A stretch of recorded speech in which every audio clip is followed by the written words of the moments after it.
Magandang gabi mga masters, bali ngayon po ay 8 videos po ma-upload ko po sa aking YouTube channel. Tama nga mga masters, 8 videos nga po ma-upload ko. Yon, what's up mga masters? Nandito na naman tayo sa panibagong araw, panibagong kabanata na naman ang pagsasama-samahan natin ngayon guys.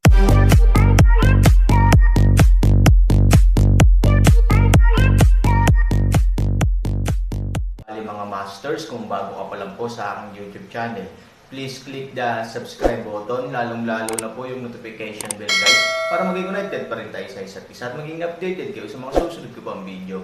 Bali mga masters, bago natin umpisahan ng kwento ay mag-shoutout po muna tayo para sa mga solid nating tagapakinig. Shoutout kay Richard De La Cruz at shoutout kay Jaime Borbe. Yun na nga mga masters, no? Bali hindi na ito patagalin. In 3, 2, 1, let's go!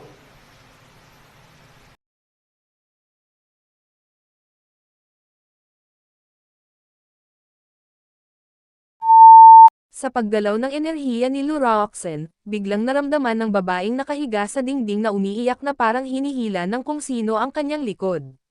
Sa sandaling lumipad siya, diretso siyang bumagsak sa kanyang likod at bumagsak ng malakas sa lupa. Ang matinding pananakit ay nagpapaliit sa kanyang buong tao na masakit, gayunpaman, nakahiga sa likod ngunit hinayaan din ni Aaron na makita ng malinaw ang kanyang hitsura. Bagamat hindi mapapantayan ang lambot ng kanyang buhok, malabo naman ang kanyang magandang mukha. Bagamat puno ng galos o dumi ang kanyang katawan, hindi nito kayang takpan ang halos jade niyang balat. Bagamat, sa paghusga sa kanyang mukha, siya ay nasa katanghaliang gulang, pakiramdam ni Aaron ay napakabata pa niya.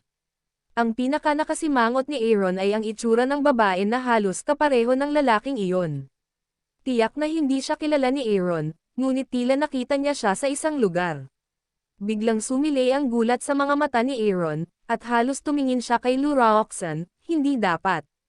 Marahan na ngumiti si Luroxen, oo, ang mga magulang ng asong babae at ang kanyang basang nurse.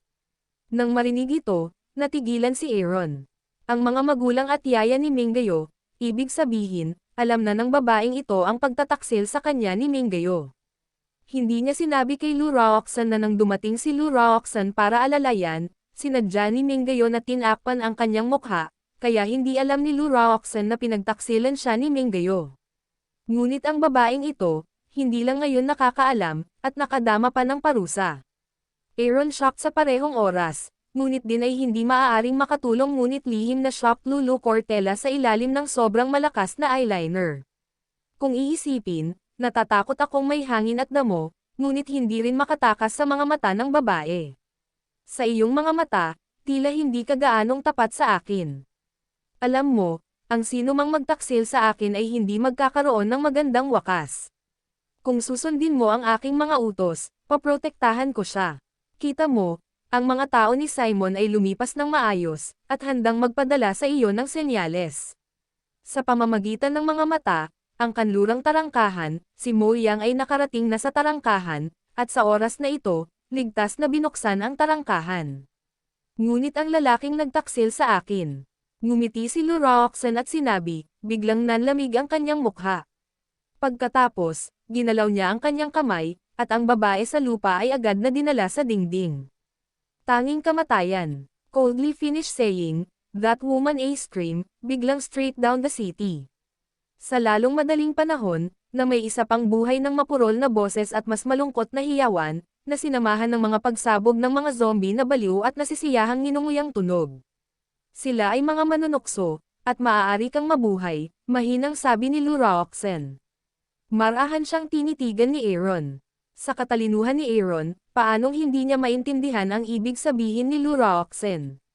Tinulungan nga niya ang kanyang gang na makatakas, ngunit natatakot ako na ang pinakamahalagang bagay ay patayin ang manok sa unggoy at balaan ang sarili. Nahanap ko na ang taong gusto mo. Pagkababa ng boses, tumanggo ang maid sa tabi ni Luroxen. Pumalakpak ang mga kamay ng dalaga. Sa maikling panahon, lumabas si Lo Yuan kasama ang ilang tao sa tore ng pader ng lungsod. Sa likuran niya, maraming disipulo ang nag-escort ng 3 zombie na nakagapos ng mga tanikala na bakal. Ang mga bibig ng mga zombie na ito ay tinatakan ng mga bakal na plato, upang hindi sila maging agresibo. Ngunit walang pakialam ang Aaron tungkol dito. Ang inaalala niya ay ang hitsura ng tatlong zombie. Para sa Aaron na manatili sa pader ng lungsod at obserbahan ang sitwasyon ng Magic Monghe at ng kanyang barkada. Nang makitang sila iyon, nalungkot at ligtas ang Aaron. Nakalulungkot na ang tatlong magkakapatid ay nagwakas para tulungan ang kanilang sarili. Alam ni Aaron na ikinalulungkot niya sila. Pero ang ligtas ay kahit na maging zombie sila, at least hindi sila napatay sa gyera, ibig sabihin ay maaari pa rin silang maligtas. Big Cake Day, makita silang tatlo, Aaron hindi mula sa ilang nasa sabik. Tot, ang 7 halimaw sa Jangbei ay angkop para sa titulong ito. Sinulyapan ni Roxanne ang tatlong zombie at sinabi sa malamig na boses.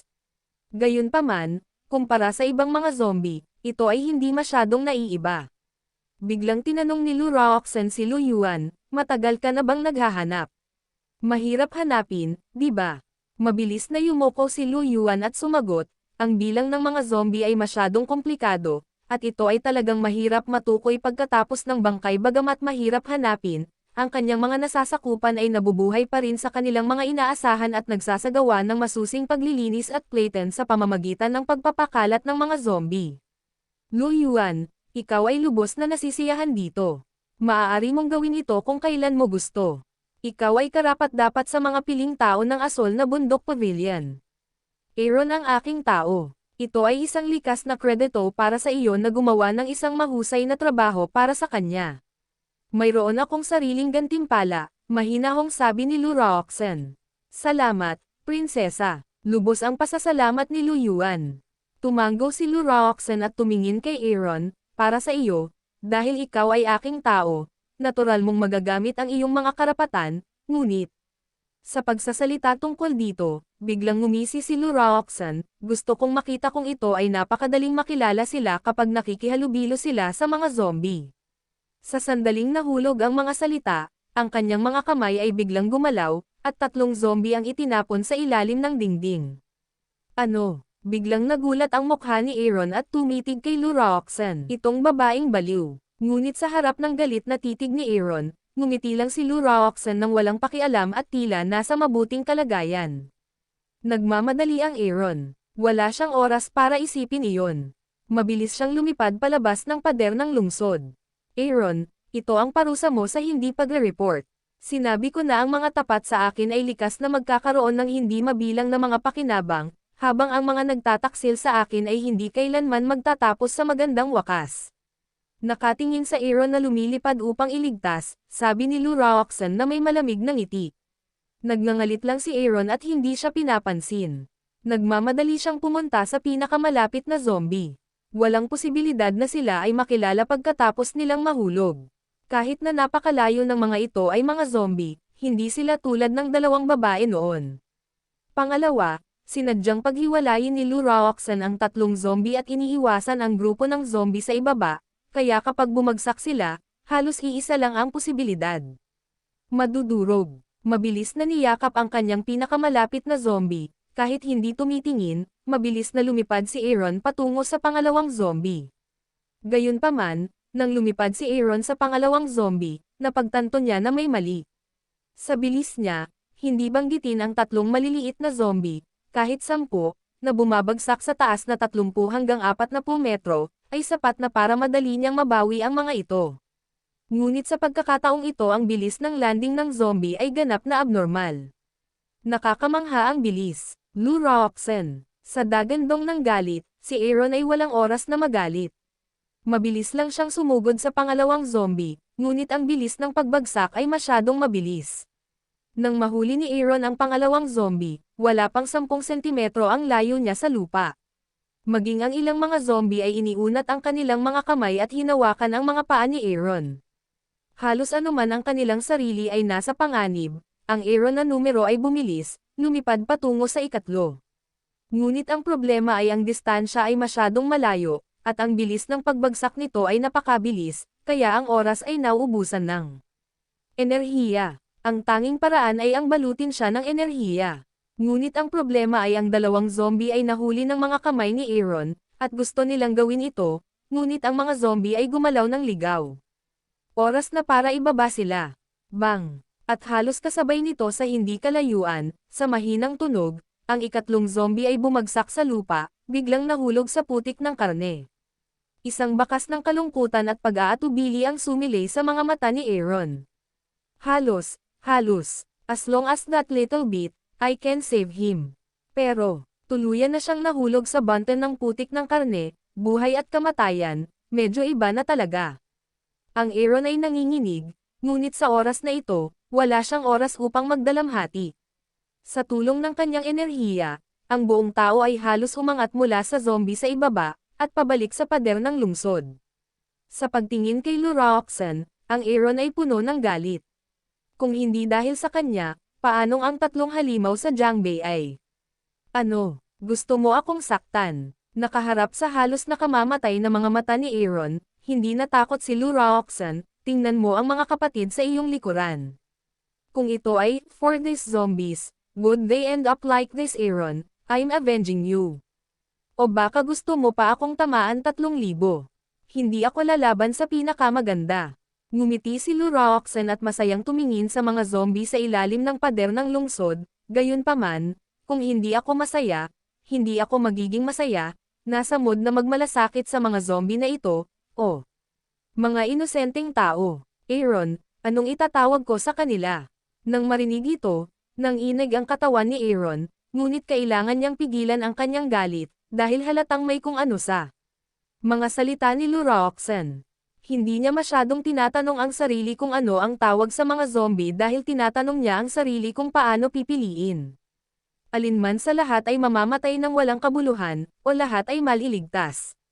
At ang lahat ng ito ay nakasalalay sa iyong sarili. Kung gagawin mo ito sa iyong sarili, ang buong lungsod ay ililibing kasama mo.